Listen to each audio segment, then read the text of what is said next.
My quote this week was focus on what you want to happen. And I had a story that I thought illustrated this quite nicely.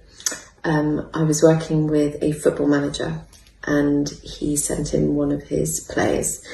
And I could tell when the player came in, it wasn't necessarily his choice to come and see. And I just think the manager thought that he would benefit from just coming and chatting through some things. So we started off and I was like, well, what is it that you'd like to speak about today? How can I help you?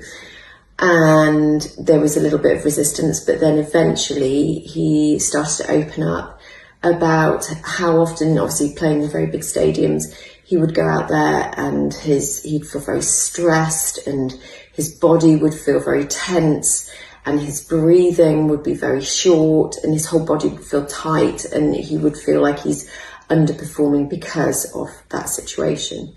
So I asked him very simply, well, what would you like to feel? And he looked at me in disbelief and he said, well, I'm focusing on my body feeling really tight, like I said, and my breath being really short, and it just feels awful. I said, well, let's just think about what it is that you'd want it to feel like.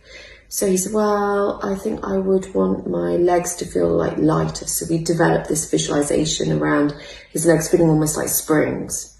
So he went back and he practiced about that whole feeling of that. What would it feel like and how that would benefit him?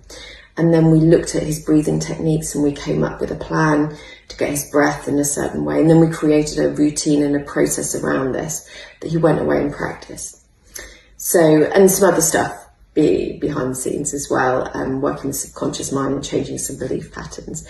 So then I saw him in about 2 weeks later and I asked him, I said, oh, so how's it going? He started laughing and he said, I've just realised it doesn't happen anymore. And I said, well, it's because you changed your focus. You focused on what you wanted to happen. But I thought I'd share this today because I do think that really illustrates how the importance of focusing on what you want to happen rather than focusing on what you don't want to happen.